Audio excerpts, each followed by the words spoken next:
This is RTV6 News at 6, working for you.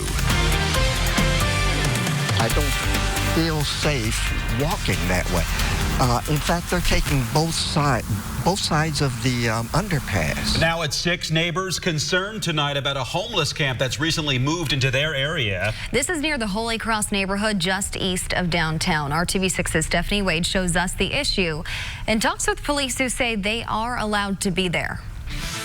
What some neighbors are concerned with are people staying on the sidewalks here behind me on East Market Street, just east of downtown. This road was partially closed for construction this summer, but once it opened back up, people experiencing homelessness moved in. I would just like to feel safe walking the neighborhood. Some people in the Holy Cross neighborhood say they're worried about safety. The issue isn't about homeless. We have homeless here. We accommodate them, the Lighthouse, Progress House, Salvation Army. That's not the issue.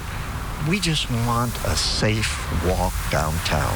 Whether recent crime can be attributed to people necessarily staying below the underpass near College Avenue or not. We've had break-ins. We've had 6 cars broken into. We've had a renovated home broken into. A neighbor even sent us this picture of people sleeping on her porch. The homeless do need help. You know, we realize that. We need help, too. The homeowners need help. We spoke with a man staying at the camp. I mean, I have 6 children. One child wanted me to move in with him years ago, a couple of years back, but I didn't want to go because, I don't know, I just don't, you know, they have their own lives. He says he keeps the area clean for people to walk through. You don't have any reason to come through here scared because nobody's going to hurt you or harm you in any way. They're legal citizens like anybody else. So if they're on the sidewalk, they're perfectly within their rights to be there. We found out from IMPD's Homeless Flex team that people are allowed to stay on the sidewalk, so long as they don't block it entirely. The sidewalk is probably 15, 20 feet wide. If they're just on a portion of that and you can still walk through there, there's nothing I can do. The Flex team visits each homeless camp in the city at least twice a week, checks on them, sees if they can help in any way, and makes sure they're acting within their rights. Right now, there is a housing crisis for homeless because there's just not enough. The waiting list is outrageous. If I can't house them right away, then they're within their rights to stay where they're at. I love living here. I will share it with the homeless, but the homeless share it with me. Working for you, Stephanie Wade, RTV6. Stephanie, thanks. And the city says if someone comes onto your property, call police immediately. Mayor Hogsett's proposed 2020 budget also includes money to expand the Pathway to Employment program.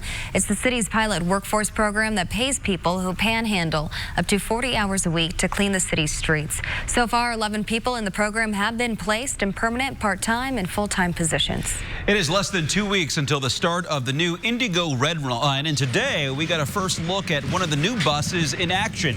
We took a ride on one of the new battery electric buses. They are much quieter and cleaner than the conventional buses across the city. The new ones will also have screens to show you where and when the next stop will be. There are also ports to charge your phone.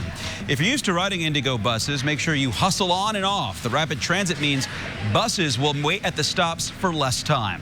And then a really wonderful feature, and sort of a tenet of rapid transit service, is the level boarding. So the buses will pull up to a station, open the doors, and is really there for, less than 20 seconds. So everybody gets on, everybody gets off any of the doors, and the bus can kind of keep moving. If you're curious about the features on the new buses, the Red Line is free to ride all of September, beginning on the 1st. Ignore high water signs and you could pay big time in Bartholomew County. If you're convicted of driving around road closure signs and around a high water barricade, Bartholomew County Superior Court Judge Kathleen Corden will give you the option of paying a $500 fine or have your driver's license suspended for 30 days. This only applies to her court. Corden said she recognizes the potential dangers and decided to take this action as an additional incentive. Bartholomew County Sheriff Matthew Myers supports the decision. Rescuing people from high water poses danger to deputies and first responders. Myers called it a bold move when it comes to public safety. And no need to worry about flooding rains today. A few showers are still around, but a great stretch of weather is headed our way. Right, Kevin? Something to look forward to just in time for the weekend. Here's some of the rainfall rates today, or amounts. Over ½ an inch in Muncie. That's one of the wet spots. And down in Bloomington, 4/10 of an inch. We're not quite done with the rain, but almost. As we zip up toward Park County, Crawfordsville, you've had some showers that have been fading away. Over Park County, right over Rockville, some isolated showers there. To the south, a little more expansive. This is in the warm, moist air. The cold front may generate an additional shower or thunderstorm, but it will push all of this south as we get later tonight, so we'll dry out. Temperatures by morning in the 50s, and we're dry and breezy through the day tomorrow. Here are the current temperatures: 75 in northern Indiana, 75 in Evansville as well. Between now and 11 o'clock, showers should all but disappear. They'll be pushed south of a Bedford to Seymour line, and we'll be in the low 70s in Indy, cooler to the north. Kevin, thank you. We'll see you soon. Monroe County Sheriff's detectives are asking for your help to find a man accused of raping a stranded driver. It happened Tuesday between 3:30 and 4:15 in the morning. The victim told detectives their vehicle stalled on Tap Road near the intersection of Rail Place. A motorist in a light blue passenger car stopped to assist, but then the suspect assaulted the victim inside his vehicle. The man is described as 5'5" to 5'10", thin build, blonde or light shoulder-length hair on the side and back, and bald or thinning on the top. If you were in the area when this happened or can help identify the suspect, contact the Monroe County Sheriff's Department.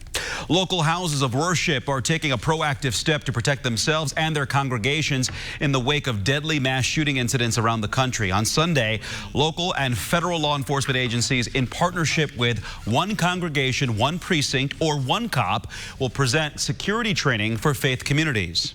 Because faith-based organizations assemble the most regular gatherings of masses of people, there is undisputable evidence that faith-based organizations need to be not just prepared, but also proactive. Faith leaders are protectors of their flock. Sunday's training will be held at the Indianapolis Hebrew Congregation, 6501 North Meridian Street, from 3 to 6 p.m. It's free and open to clergy and their security heads. Kids that are in the foster care system here in Marion County require extra help when it comes to their education. And that's because child advocates say those students often face a unique set of challenges based on their experiences. Nicole Griffin is taking a closer look at a local effort to help those students and their caregivers. Right now, the graduation rate for foster youth here in the state of Indiana is at 64%. That is compared to 88% for all other students in the state. But right now, there is a local effort underway to improve that number. Polly Cunningham and her fiance Robert Davis have been foster parents for 20 years. I always told my mom when I was growing up, I'm gonna have me a truckload full of boys. So the two have one biological son and have adopted 5 others. Over the years, they've fostered more than 100 kids.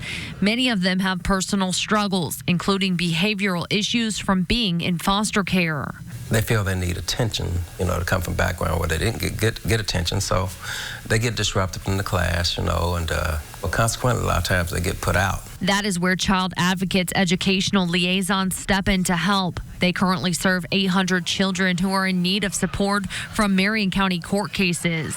Most of our students that we serve come with some trauma in their background that life challenges actually impact their educational performance. The liaisons work side by side with the child's caregiver and school staff, building an educational plan and helping them understand the child emotionally and academically. We've seen students make it to graduation, go off to college, and just be successful because they now have a community of stakeholders that are here in the school to support them. For foster parents like Harrison Cunningham, it's support they've seen work firsthand. It helps to keep them in the school. Otherwise, they wouldn't have a chance. Probably end up dropping out of school, be like a lot of these folks on the street, in crime. They hope other foster parents are aware that there is help out there that will assist their children in building a successful future.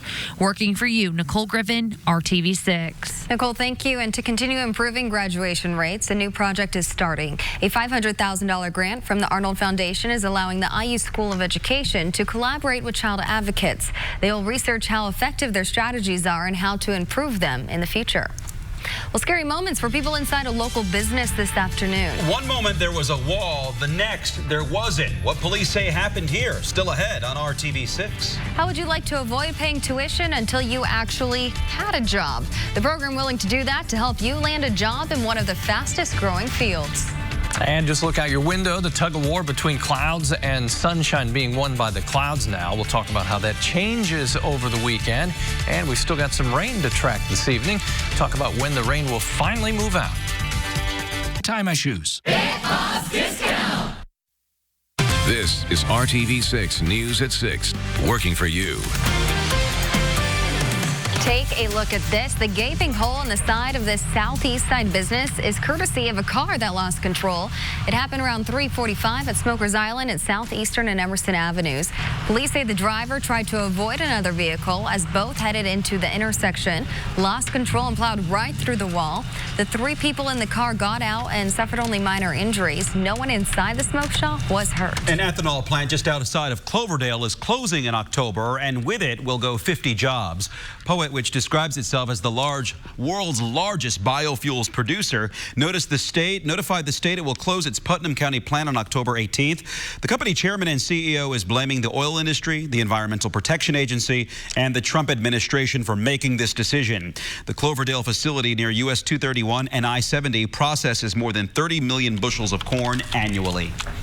Hiring Hoosiers connects you to career opportunities in all kinds of fields. Software developer ranks as the 6th fastest growing occupation in the state, according to the Department of Workforce Development, with as many as 4,000 new jobs expected here in the next decade. Kenzie Academy is a new local program that can get you from the classroom to a career in tech in as little as 9 months with a big financial incentive. This 25-year-old former special ed math teacher with a degree in health sciences is now a software engineer. Oh, I absolutely want to keep on this career path. Right now, I really enjoy what I do. I love the fact that I'm a UX engineer because I can kind of work in any type of sector that I want to. Maya Williams is a graduate of Kenzie Academy, a vocational school based in downtown Indianapolis that is creating a pipeline of tech talent with a focus on getting their students immediately employed. I actually started my job the same day I finished at Kenzie. Everything that we've learned at Kenzie, in my experience, has been directly correlated to what my job entails. Kenzie Academy is non-traditional learning. They're ditching the textbooks for hands-on learning, teaching students coding so they can land a job. The biggest need right now is there's a lot of high-paying jobs that are just going unfilled.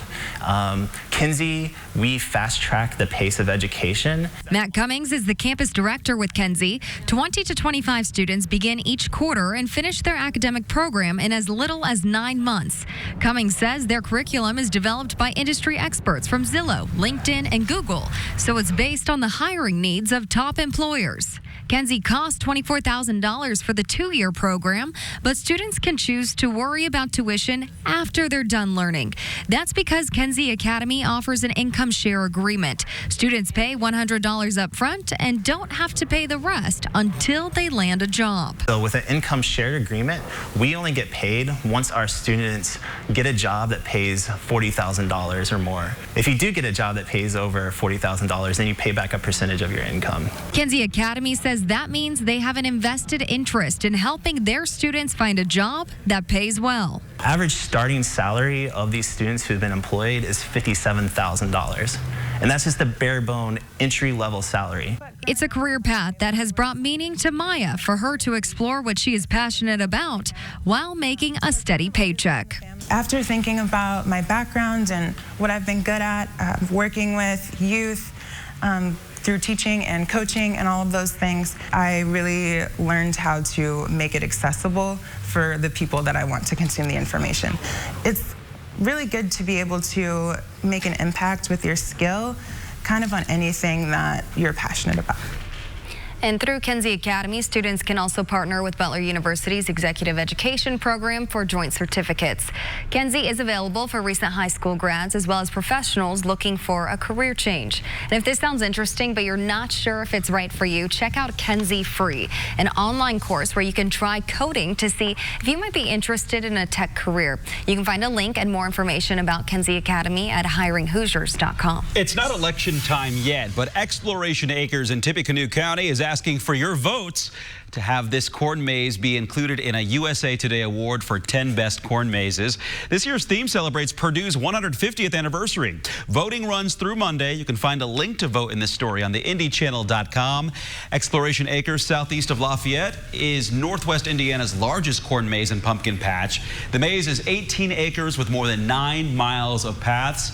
It opens to the public on September 13th. Look at that, Kathy. Purdue. I think in a maze like that, it's 9 miles, but I could turn that into probably 12 or 13 by going over the It gives me anxiety just looking at it. Yeah, exactly. Boil her up. There you go. All right, temperatures today cooler than they have been all month long. Look at this new trend. We'll start dry stretch just in time for the weekend. Friday, Saturday, and Sunday dry. Back to chance for thunderstorms early next week. Temperatures average 84 for the high, 64 for the low. Will be below average as we go right on into early next week. Enjoy this stretch, and the humidity drops as well. When we mention overnight comfort, this is what we're talking about. This Indianapolis 55 by the time we get to Sunday morning. You can crank open the windows, let some of the fresh air in with that lower humidity, and we'll have a nice breeze as well. As you look at the radar, rain chances diminishing to the north. They'll continue from Indy south this evening because the cold front is dropping to the south now, right over Rockville and Park County. Nice little downpour there. Then in Hendricks County, you see northwest portion of county, one shower. See this little squiggly line? It's almost a vision test there. That's the cooler air pushing south. It may help bubble additional showers through the evening hours. You can see what's happening. Heavier rain Mitchell to around Bedford, all drifting northeast. Temperatures definitely going to cool down the next few days. We're at 77 in Indy, briefly at 82 in Lafayette. I say briefly because your temperatures will be falling here shortly. 7 to 9, everything shifting to the south and should move south of the Ohio River or be close to it first thing in the morning, and then from there we'll all dry out. Refreshing start tomorrow morning, upper 50s to low 60s. Through the day tomorrow, 76, 77, somewhere in there for the high, a mixture of clouds and sunshine, and a nice breeze out of the northeast. That brings in the drier air, lowers the humidity, and increases your comfort level. As far as the afternoon temperatures, they're cool by at least a half dozen degrees from our average temperature. Tomorrow night, wind calms down a little bit. Temperatures low to mid 70s during Friday night football. More importantly, it's dry. There's your weekend forecast. Temperature on Sunday touches 80 degrees, but that's after starting at 55. There are your Saturday temperatures with consistent sunshine around. 7-day planner after that nice weekend. Chance for thunderstorms returns, especially Monday and Tuesday, and temperatures come up a little bit. I don't want to say it yet, but maybe we're moving closer without a 90-degree day in our future. It's getting there. All right, thanks, Kevin. Do I see fall soon?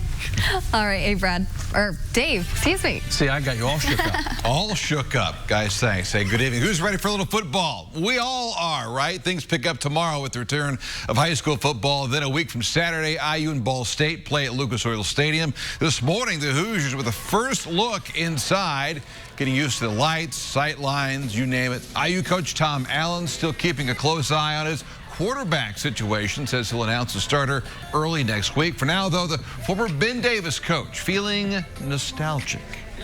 Big Ten championship games played here, you know, and so that's our season starts here and the regular season ends here, and so that's the goal. That's what we set. That's our objective, and so just be able to get in this venue, you know, it's a beautiful place, and this is just a special place to me, and it's great to be home.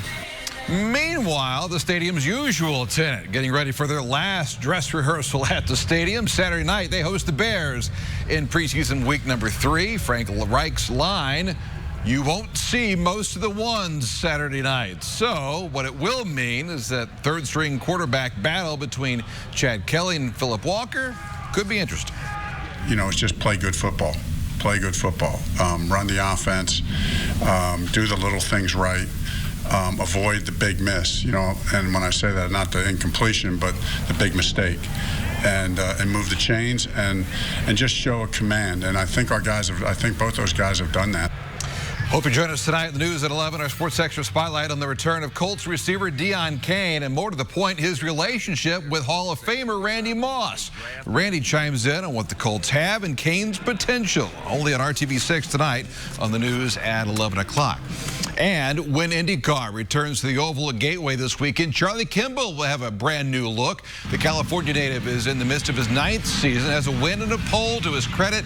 But this weekend is bringing Rip Current to the track. Brand new sponsor. It's an energy services company based in Florida. Delivers up to 50% energy savings for clients with a high rate of energy consumption.